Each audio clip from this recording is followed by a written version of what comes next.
Ei, minha gente, seja muito bem-vindo, seja muito bem-vinda a mais um vídeo desse canal.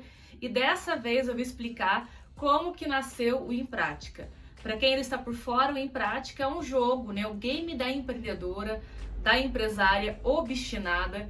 E ele foi desenvolvido porque eu sentia uma necessidade de ter um desafio que me provocasse um movimento e que também, de certa forma, me ajudasse a ser mais constante na minha jornada. E vendo essa minha dor e vendo também que outras mulheres sofriam da mesma dor, por que não desenvolver em prática? Mas não foi tão simples assim. A jornada teve altos e baixos e eu vou contar mais ou menos como é que foi o rolê. Bom, vamos começar do começo. Estava tendo uma conversa com a Lê e de repente, tive um insight incrivelmente maravilhoso. Eu estive lidando com baralhos, anteriormente, num outro momento. E aí, nessa questão de organizar o meu baralho, que ele ficou na casa da minha mãe, a gente fazia em algum tempo lá das férias, e um tempo passado, jogava cartas na casa da minha mãe. E eu fui buscar meu baralho porque eu ia fazer uma dinâmica em sala de aula com os meus alunos no presencial. E aí, organizando os meus baralhos, eu reparei, porque até então eu não tinha me dado conta, que ele tinha 52 cartas, as cartas que eram jogáveis no jogo que a gente jogava, mais o Coringa. E então, caramba, 52 cartas, 52 semanas. Vou criar um calendário com um desafio semanal, que vai ser algo nunca, jamais visto. Meu Deus, como ninguém teve essa ideia antes. Aí eu fui pesquisar e é para isso que um baralho existe. Então a ideia justamente nasceu disso, Eu não sei como a gente preenche nosso repertório, também não sei como as ideias surgem, mas praticamente nada é criado do zero. Então a gente acaba tendo ali, alguns insights que já vêm de combinatividade, já vem de conhecimentos que você às vezes não se deu conta que tem, mas já está ali imputado na sua mente. Alguma coisa assim deve ter acontecido comigo, que eu fiz essa conexão maravilhosa com um calendário e um semanário. E aí então parti para os estudos, porque eu tenho que estudar para poder criar um jogo. Eu desanimei quando eu descobri que a minha grande ideia já existia? É lógico que eu já desanimei. Mas não desisti porque eu não desisto fácil, Eu sou que nem o Rei Julian do Madagascar. Quando eu boto uma ideia na cabeça, é mais fácil tirar a minha cabeça do que tirar a ideia, É um ponto positivo por conta da persistência, mas é um ponto negativo por conta da teimosia. Mas vamos lá. Fui estudar então, mais a fundo o baralho. 52 cartas, 52 semanas, uma coincidência assim fantástica na minha mente. Então eu descobri que um baralho, de acordo com algumas teorias, ele é um semanário que foi utilizado para fins de plantio, Então um semanário agrícola ali para quem cultivava, lidava com a terra e precisava entender das estações do ano. Então ele por si só, ele foi desenvolvido inicialmente para isso. E acaba que os naipes também têm significados relacionados a isso também, Então, durante os meus estudos, que eu reuni todas as informações, os conhecimentos, os insights nesse caderninho aqui, que ele vai ser meu Common Place Book do Em Prática, eu anotei as informações referentes às coletas que eu fiz, mas também a criação, de como seria a dinâmica do Em Prática. Então, o que eu descobri ao longo dos meus estudos? Tá aqui anotado, a questão dos naipes, a questão das categorias. E tudo que eu imaginava que era uma invenção maravilhosa, na verdade, já tinha fundamento. Existem vários estudos, inclusive para a questão de tarô, para a questão depois de jogos realmente utilizando o baralho. Então, 52 cartas, 52 semanas do ano. 4 naipes, 4 estações de um ano. 13 conjuntos de cartas em cada naipe, do 1 ao Reis, é a questão de ter 13 semanas em cada estação do ano. Então, a minha invenção não era uma invenção, era o óbvio.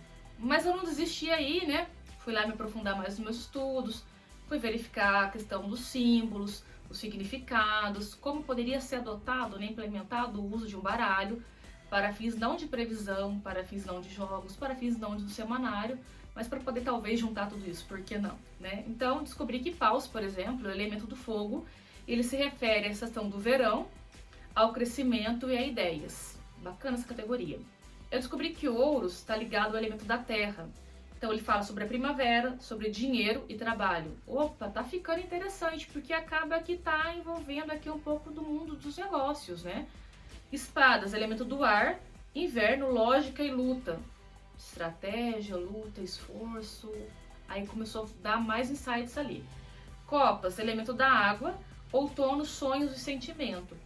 mentalidade, né? E acaba que a gente tem também o sabotador que tá, né, imputado aqui, de acordo com os meus insights mais aleatórios possíveis. Pronto, estudei essa parte, vi que, nossa, dá pra aproveitar bastante coisa aqui, hein? Dá pra fazer bastante coisa. E então, né, eu tenho uma paixão por Alice, né? Alice é a personagem, né, do Alice no País das Maravilhas e também através do espelho. Por conta do quanto ela é determinada, do quanto ela é criativa, do quanto ela é liberta de algumas regras e padrões. Então, tive aquela ideia, então, falei com a Lê, né, nós estávamos juntas no momento de muitos insights, inclusive. Caramba, podia fazer uma arte, né, misturando eu ali no rolê junto com os personagens da Alice. E a ideia inicial era aproveitar artes já existentes da Alice e fazer uma montagem, assim como aconteceu num post que eu já fiz no meu feed, que é este post aqui. Mas, né, vida real acontecendo, recebi uma crítica construtiva de alguém que não construiu nada, né, mas que me abriu os olhos quanto a um problema que eu poderia ter no futuro em relação a esse projeto. O uso de imagens que não são minhas. Meu Deus, e agora? Para tudo, recalcula a rota, vamos ilustrar os baralhos. Sim, os baralhos foram ilustrados por mim. Sentei a bunda na cadeira por um momento, busquei inspirações diversas, inclusive no livro, né, que é da origem do filme da Alice, e comecei a fazer algumas ilustrações que poderiam ser aproveitadas no baralho. Então, dentro da história da Alice, existem vários personagens, e eu comecei a tentar estudar os personagens, né, o perfil comportamental dos personagens, com algumas características que eles tinham bem assim, que eram dominantes, e peguei essas 13 categorias e comecei então a separar em 13 personagens, ou então em 13 itens que remete a Alice, mas não tendo a ilustração, né, original da Alice. Então foi uma versão meio inspirada, né? Então, beleza, prosseguimos. Sentei, né, uma tarde ali, de fim de semana, e comecei então a tentar tirar ideias para cada número, né, da carta, considerando os 4 naipes. Então, categorizei os naipes por cores e categorizei também os personagens de acordo com as cartas que estavam ali. E eu fiz isso aí utilizando post-its. Então nasceu esse trem aqui, né? Que é a organização da minha ideia inicial, meu brainstorming. Veja que eu não precisei de recursos muito avançados, né? E eu tinha nesse início ainda aquela ideia de utilizar os desenhos dos personagens que de alguma forma iam ser montados junto comigo. Até que nessa criação não tinha a questão de ilustrar os personagens, né? Mas enfim, as categorias dos naipes estão pelas cores, né? O significado aqui do que é o personagem em si e ali as ideias. Então, como é que foi feito? Então, por exemplo, a Alice, ela remetia à criatividade, né? Principalmente, mas outras características também, como imaginação e idealização. Criatividade é criar, tornar real, tangibilizar de alguma forma, né? Idealizar é ter ideias. Então, a criatividade só é possível quando você tem muita imaginação e capacidade de idealização. Então, elas acabam andando juntas. Aí, 2, a Lebre de Março. Lebre de Março, pra quem não sabe, é aquela personagem totalmente louca, insana, que joga xícara na hora do chá lá. E aí, isso me remete ao caos, e caos me remete ao quê? À organização. Aí tem o Gato Risonho. O Gato Risonho, ele vem sempre questionar, né? Olha, quem é você? Você é Alice? Mas não é Alice real, se você se lembra do Gato Risonho. Então, de certa forma, o gato é um questionador.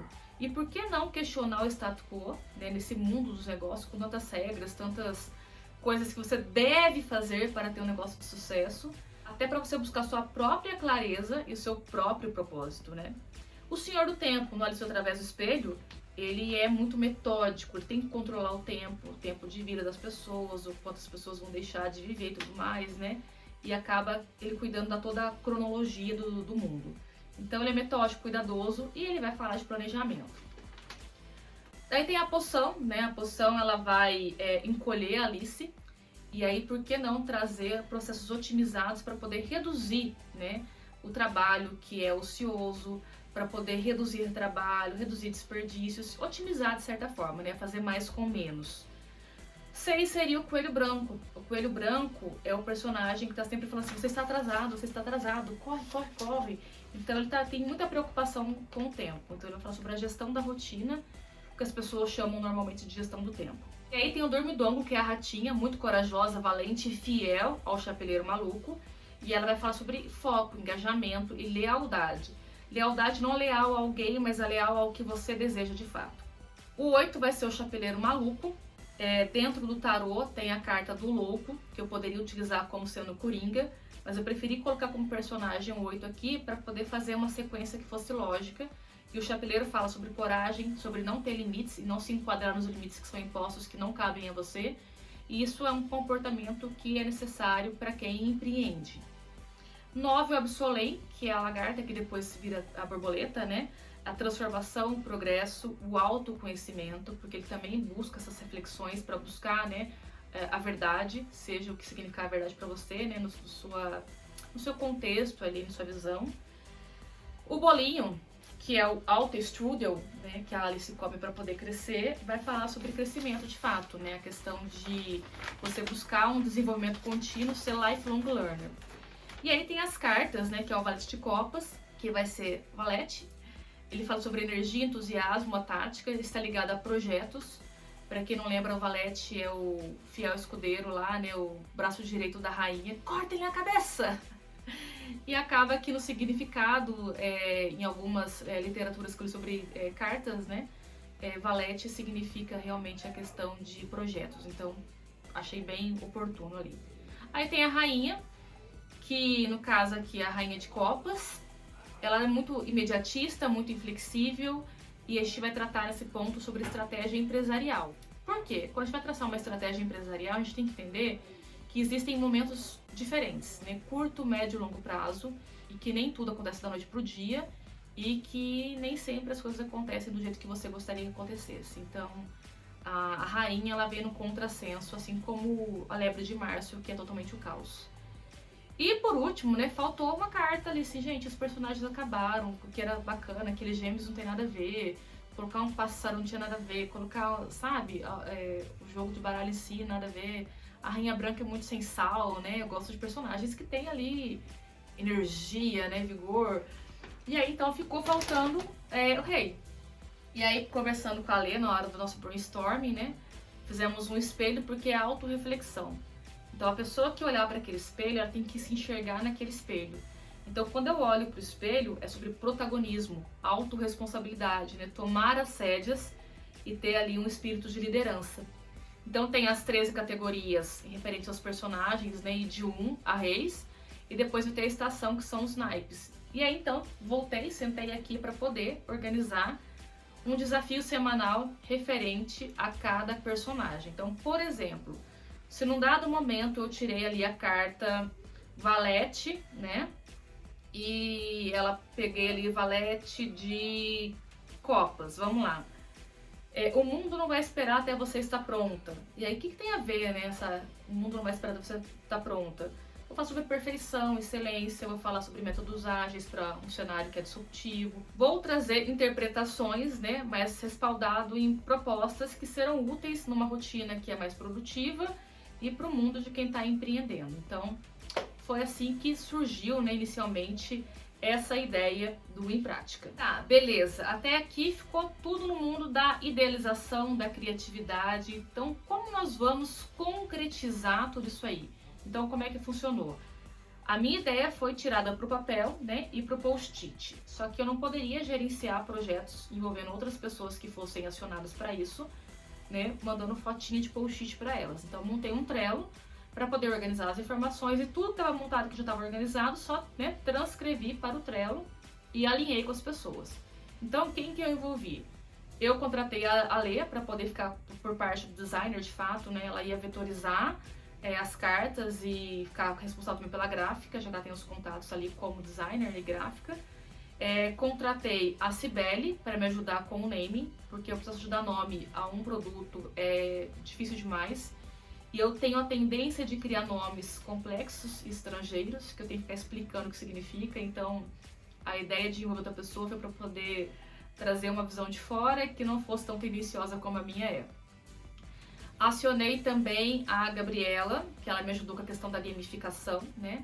Então foi bacana porque eu já conhecia a gamificação, mas eu precisava de uma clareza para poder dar uma organizada nessa ideia desse projeto. E também, né, contratei uma costureira para fazer os saquinhos onde vão, né, os baralhos bem organizadinhos, protegidos ali. Então acaba que a gente percebe que nem tudo a gente precisa fazer sozinha ou não dá conta de fazer sozinha e que eventualmente a sua rede de apoio, né, deverá ser construída com parceiros que você vai ter que contratar. Por que eu falo sobre isso? Porque é importante ter quem acredita no seu projeto sim, né? Aquela pessoa que vai dar um apoio moral, vai te incentivar e tudo mais. Então, eventualmente, você vai precisar contratar profissionais sim para te ajudar. E é importante que nesse projeto você tenha ali estipulado um orçamento para isso. Então, não vá fazer alguma coisa complexa achando que não vai ter custo, porque o seu próprio tempo dedicado a isso vai ter um custo ali, né? Imagina os profissionais que dedicarão sua expertise com o tempo deles para o seu projeto, né? Então, independente das parcerias, amizades, fique preparado, né, para poder desembolsar ali, investir naquele seu projeto, naquele seu sonho que será concretizado, tá? Beleza, tivemos reuniões com a Lê, né, a Alessandra Moalen, foi presencial, porque a gente tem essa possibilidade de se encontrar presencialmente.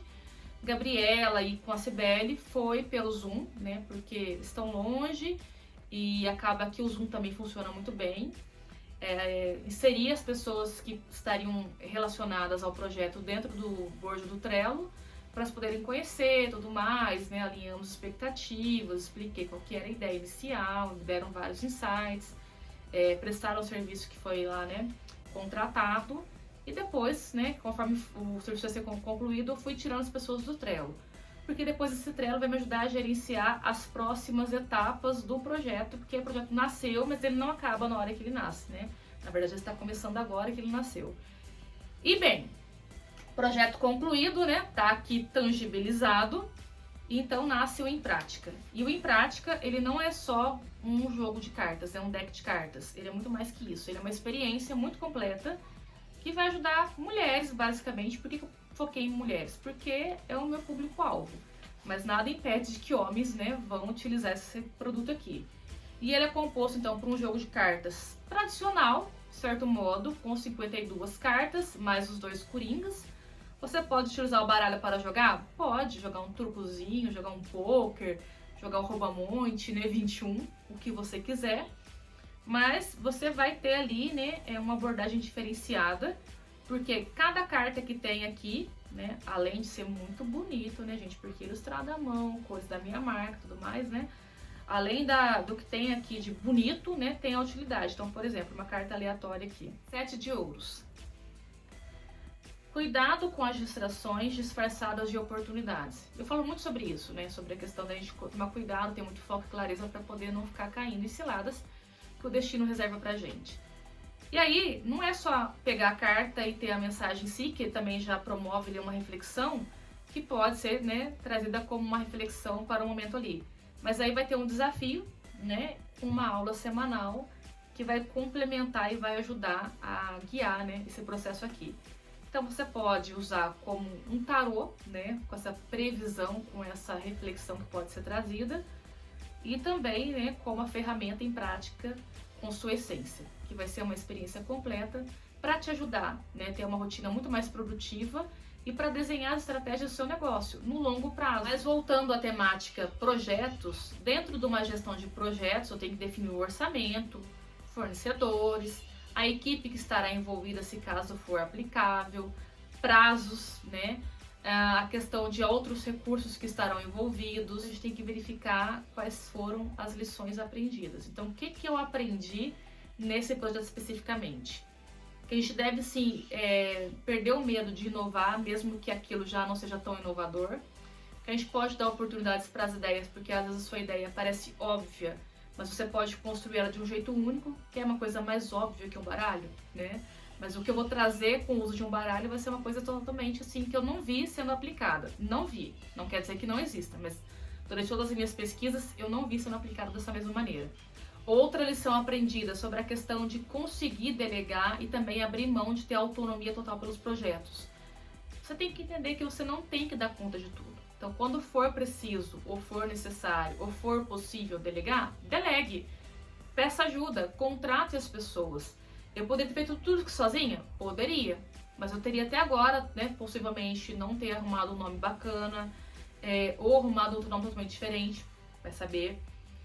Eu demoraria mais tempo para poder fazer da maneira como eu consigo fazer, que eu desenho no papel, escaneio na impressora, a multifuncional, e depois mando pro Canva para poder trabalhar a arte.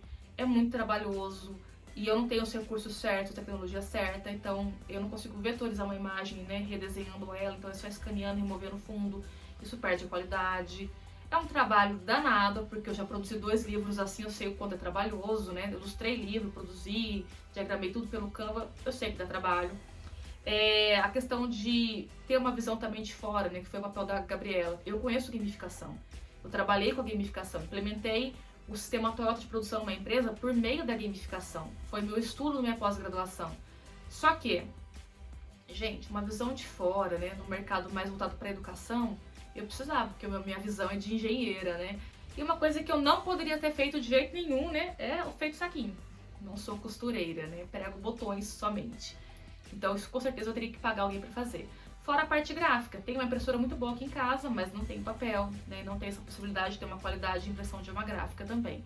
Então a gente tem que saber essas coisas aí que vai ter que delegar assim, não dá para centralizar tudo. Outro ponto importante, ao definir prazos com as pessoas. Lembrar, às vezes as pessoas também esquecem, a gente também acaba ficando tão assim ansiosa pelo Estado, né? Lembrar de feriados, férias, imprevistos, né? Alguns processos burocráticos. Então, na minha cabeça, eu queria lançar isso aqui no dia 1º de janeiro. Começar o ano de 2022 já com em prática regaçando no mercado. Vamos começar que dia? 31 de janeiro. Um mês de atraso, altos e baixos, ainda atrás de vixe. Mas no final, acho que foi até bom porque eu desencanei daquela questão de fazer correndo e comecei a prezar por aquilo que era realmente necessário fazer e cumprindo as etapas corretamente, né? Questão de qualidade de impressão, teste que a gente fez com a primeira versão, que a gente verificou algumas falhas que teve que corrigir, a questão de registrar para a questão de evidência de anterioridade, também de ter o registro da marca, porque em prática é uma marca. Então isso tudo se deu tempo de fazer nesse tempo de um mês de atraso aí. Então não foi um atraso, foi uma coisa oportuna, então é uma lição aprendida também, né? Não encarar tudo como algo ruim, mas como algo que pode ser aproveitado de uma outra maneira. E é isso. Então, em prática, veio ao mundo e já já você vai saber como vai funcionar essa experiência.